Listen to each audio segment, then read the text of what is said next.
I cannot forget that the Nobel Peace Prize was also a commission to work harder than I had ever worked before for the brotherhood of man. That was Martin Luther King Jr. in 1967. Today, we honor him because he understood the assignment. Donald Trump does not. The President of the United States wrote a Dear Jonas letter to the Prime Minister of Norway, stating that because he didn't get the Nobel Peace Prize, he's no longer obligated to focus on peace, except for the Gaza Board of Peace that he's chairing and that Putin has been invited to. Let me back up. Last week, Maria Corina Machado, who was awarded the Nobel Peace Prize for her struggle to achieve a just and peaceful transition from dictatorship to democracy, gave it to Trump, and he accepted it.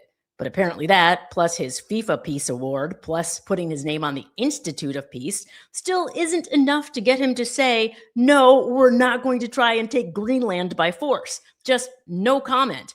And it's not just Greenland. He can't even agree to not take American cities by force. Trump is openly talking about invoking the Insurrection Act, and the Pentagon has 1,500 troops at the ready. There's finally a DOJ investigation in Minneapolis, but not for Jonathan Ross, the ICE agent who killed Renee Good. Instead, the DOJ is investigating her widow, Becca Good, to see if she obstructed ICE agents before the shooting. I cannot say this loudly enough. It is legal to film ICE. The DOJ is also investigating Tim Walz and Jacob Frey for conspiring to impede ICE. But they're just standing up to a tyrannical regime. They just want peace. Trump seemed to be all for the support of this when he was supporting the Iranian people, only to backpedal because the regime promised not to hang anyone. Well, I guess 2 regime changes in 1 month is a lot for a man who just wants world peace. First, I thought Trump was obsessed with world peace because he doesn't have inner peace. But what if Donald Trump is obsessed with peace? I kid you not, this is a theory. Because it's the wish of every pageant queen. I mean, he's the king of pageants. He's heard this over and over again, and maybe it's stuck. What do you want for the world? World peace. And so his notion of world peace is to force the world into submission. He's threatening tariffs, 10%, that will increase to 25% on the 8 European Union countries that dare send troops to Greenland. And the EU is threatening to retaliate with tariffs worth $108 billion. I guess one man's peace is another man's trade war. His tariffs have already increased prices for Americans who were told by the Secretary of Agriculture, Brooke Rollins, that for $3 a person can get a piece of chicken, a piece of broccoli, a corn tortilla, and one other thing. Are we rationing food now? I mean, Brooke will be cool because she's worth $15 million, so her family will be eating at the top of the pyramid. Steak, maybe, every night, apparently. And if we get sick from being malnourished, we can just go to the doctor because Trump's concepts of a healthcare plan are now the great healthcare plan. Its biggest cost saver revives the most favored nation drug pricing, a Trump 1.0 executive action that was blocked by federal courts and impossible to implement nationwide without Congress. It replaces income-based ACA subsidies with flat cash payments, a model that will likely lead to higher premiums and more underinsurance. The only provisions shown to actually reduce premiums are just existing ACA policies repackaged under new branding. So there's no guarantee of coverage, no explicit protection for pre-existing conditions, no limits on plan design. It's literally just shifting the financial risk from insurers to patients. Welcome back to the state of everything. It's Monday, January 19th. America, we got to go back to the basics. Like, if we want to get on the same page, we're going to have to agree on some things, simple things like united we stand, divided we fall. Land of the free, home of the brave, one of ours, all of yours. What? The Republican Party doesn't have a Nazi adjacent problem. They have a Nazi Jim Crow centric strategy. People say fascism is finally here in America. Well, I hate to tell you, it's simply expanding. Fascism is out of beta testing. It's gotten its Series A funding, aka the big, beautiful bill, and it's headed to a city near you. And when we protest, Insurrection Act, domestic terrorists, it's got me flipping through my pocket-sized Constitution going, is this legal? And, you know, if you have a contract and shit goes awry, you go back and check it. The Constitution is like a contract. If we let them break it, it becomes meaningless.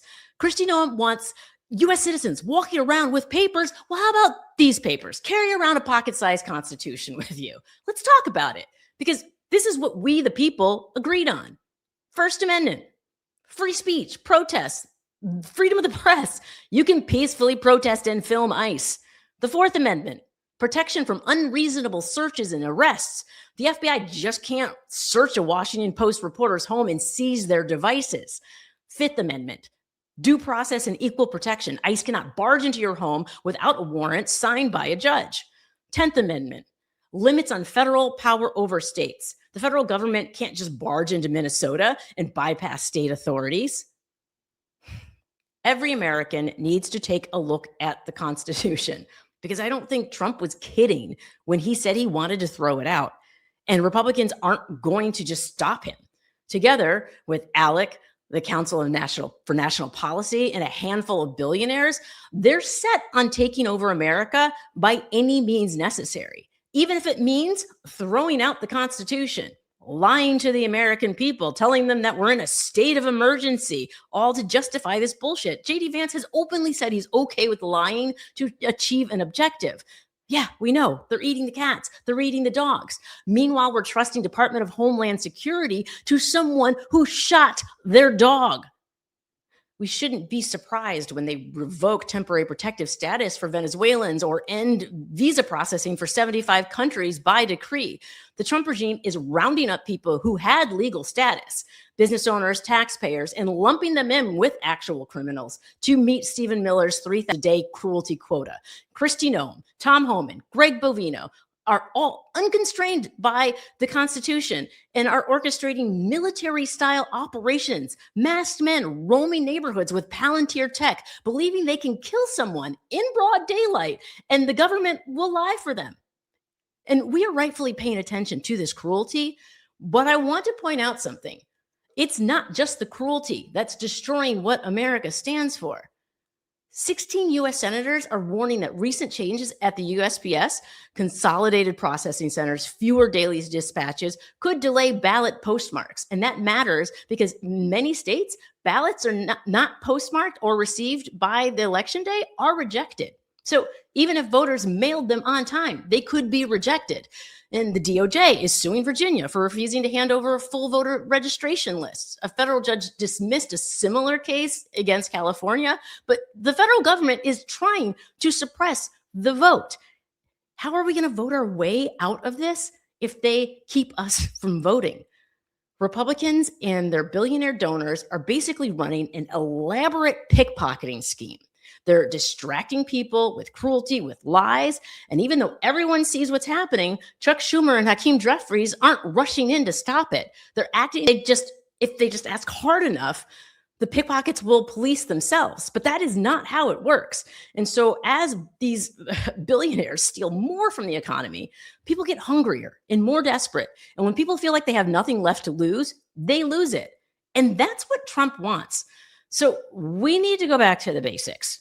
All the way back to the basics. American people have needs. We pay taxes to meet those needs. We elect representatives to serve us. And so if they don't serve us, vote them out. If corporations don't contribute their fair share, stop buying from those corporations. If the government won't serve you, stop serving it. Back to the basics. And if they ask you for your papers, whip out your Constitution.